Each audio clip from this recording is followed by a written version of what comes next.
संपन्नागार गांव में दामोदर नाम का एक बूढ़ा जोहारी रहा करता था। उसका परिवार बहुत बड़ा था। उसमें उसकी पत्नी, बेटे, बहू, पोते पोतिया सभी रहा करते थे। उसे अपने परिवार से बहुत ज्यादा प्यार था।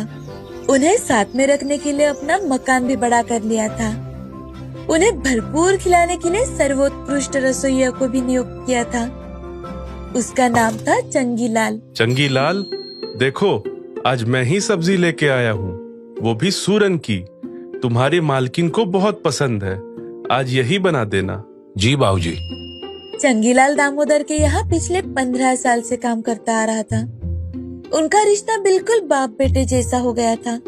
इसके पीछे का कारण था दामोदर का बड़ा परिवार, जिसे देखकर कोई भी रसोइया वहाँ पर काम करने के लिए मना करता था। चंगीलाल टिका रहा और हमेशा परिवार की सेहत का ध्यान देता था। परंतु अब चंगीलाल के मन में छल के बीज उगने लगे थे। एक दिन बाजार में चंगीलाल दूसरे घर के नौकरों से बातें करने लगा। चंगीलाल भैया, आपको पता है मैंने मेरे सेठ को कल 20 रुपए का चूना लगाया, वो भी बिना पता चले। दामोदर साहब तो बड़े दयालु है, फिर आप कभी ये सब क्यों नहीं करते? हाँ भाई चंगू, तुम्हें भी तो थोड़ी कपट सीख लेनी चाहिए, आखिर तुम्हारी भी तो जिंदगी है। ये तुम दोनों क्या बोल रहे हो? बाबूजी ने मुझे कभी किसी चीज की कमी नहीं होने दी, तो मुझे कपट सीखने की क्या जरूरत? यही तो बात है। चंपू, तुम ही समझाओ इन उल्लू भाई साहब को। देखो चंगी, तुम जितना टिके हो उस घर में, उतना आज तक कोई नहीं टिका है। तुम्हें जितने पैसे मिल रहे हैं उनसे ज्यादा के तुम हकदार हो, तो क्यों ना उनके थोड़े पैसे खुद के पास बचा लिया करो। वैसे भी तुम इतने सभ्य हो कि पैसे तो तुम मांगोगे नहीं, और तो और तुम्हारा भी तो सुख दुख है ना। चंगीलाल के इसी कमजोरी को उसके कपटी दोस्त ने जान लिया। चंगीलाल ने उस बात को वहीं पर खत्म कर दिया और घर चला गया। उस रात खाना बना के उसने सभी घर वालों को परोस दिया। सभी परिवार वाले खाना खाने लगे और चंगीलाल रसोई में खड़ा होकर उन्हें देख रहा था कि तभी दामोदर के एक छोटे पोते ने कहा, दादाजी, चंगू चाचा हर रोज ही फीकी दाल परोस के काम खत्म कर लेते हैं। इन्हें कुछ तीखा बनाना नहीं आता क्या? लगता है तुम्हारे चंगी चाचा मेरे तरह ही बूढ़े हो गए हैं। इस बात पर सभी हंसने लगे। दामोदर अपने पोते पोतियों से ऐसे ही मजाक किया करता था ताकि वो स्वस्थ खाना बिना किसी जिद के खा लिया करे। चंगीलाल भी इस बात से अच्छे से परिचित था, परंतु आज उसे इस बात का बुरा लग रहा था। खाना हो जाने के बाद बर्तन धोते हुए चंगीलाल, ना जाने क्या आनंद मिलता है बाबूजी को हमेशा मेरा मजाक बनाने में। दिन भर बिना किसी आराम इस घर में सभी काम करता हूँ, कैसी भी तबीयत हो खाना पकाता हूँ, और इसका ये सिरा मिलता है। चंगीलाल के दिल में द्वेष के कांटे उभर रहे थे। अगले दिन वो बाजार में सब्जी खरीदने के लिए चला जाता है। आज उसने सब्जी लेने में किफायत अपनाने की सोची और सस्ते में पुरानी सब्जियां ले ली।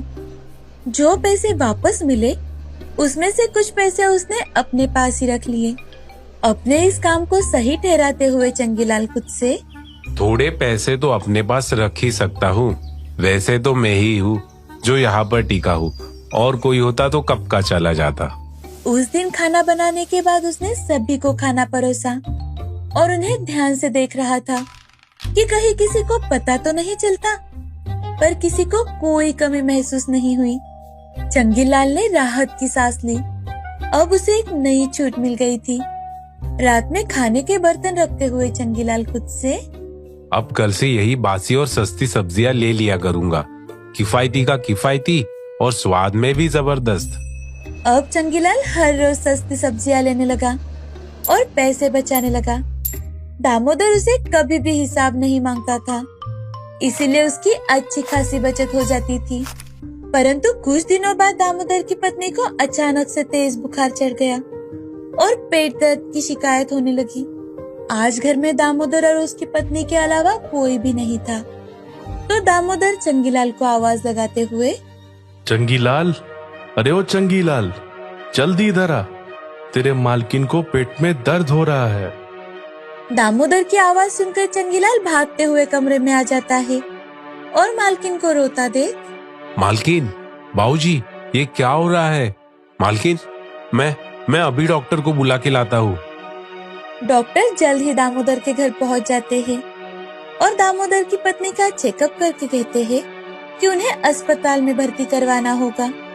ये सुनते ही दामोदर और चंगीलाल चौंक गए, पर उन्होंने डॉक्टर की हिदायत पर एम्बुलेंस को बुलाया और दामोदर की पत्नी को अस्पताल में भर्ती करवाया। अस्पताल में अच्छे से चेकअप हो जाने के बाद डॉक्टर ने बताया कि उन्हें फूड पॉइजनिंग हुई है। दामोदर वहीं पर चिंता में बैठ जाता है और चंगीलाल उसे मानो किसी ने दिल में तीर मार दिया हो। वो अस्पताल के बाहर जाकर रोने लगता है और खुद से ये सब मेरी गलती है। उन सस्ती बासी सब्जियों के कारण आज मालकिन अस्पताल में है। अब मैं क्या करूं? कहीं मालकिन को कुछ हो ना जाए। खुद से बातें करते करते चंगीलाल रास्ते पर चले जा रहा था। उसका कहीं पर भी ध्यान नहीं था। वो अपने ख्यालों में ही डूबा हुआ था कि अचानक से पीछे से एक कार आकर उसे ठोक कर चली जाती है। आंखें खुलने पर उसने देखा कि दामोदर उसके पास बैठा था। चंगीलाल, अब कैसा महसूस कर रहे हो? बाबूजी, मालकिन कैसी है? मैं बिल्कुल ठीक हूँ बेटा, पर मेरी तो जान ही निकल गई थी जब इन्होंने बताया कि तेरा एक्सीडेंट हो गया है। बाबूजी, मालकिन, ये सब कुछ मेरी गलती है। मैं अपने दोस्तों के बहकावे में आ गया था। बाजार में बासी और सस्ती सब्जियां लेने लगा था और कुछ पैसे बचाता था। मेरे दोस्तों की बातों में आके ना जाने कितना गलत कर दिया मैंने। दामोदर और उसकी पत्नी को चंगीलाल की बात पर बिल्कुल भरोसा नहीं हो रहा था, लेकिन फिर भी दामोदर ने उसे माफ कर दिया और उसे मुस्कुराते हुए, चंगीलाल, गलतियों से ही इंसान बढ़ता है। और वैसे भी तेरी मालकिन अब बिल्कुल ठीक है। अब तो भी ठीक हो जा। तेरे हाथ के सूरन की सब्जी खाने को मन हो रहा है। इतना कहकर दामोदर ने खाने का डिब्बा खोला और एक निवाला खिलाते हुए चंगीलाल से, फिलहाल अपनी मालकिन के हाथ का खाना खा ले। चंगीलाल की आंखों से आंसू आने लगे और उसने ये बात समझ ली कि खून का रिश्ता ना होने पर भी कुछ रिश्ते बहुत ज्यादा गहरे होते हैं।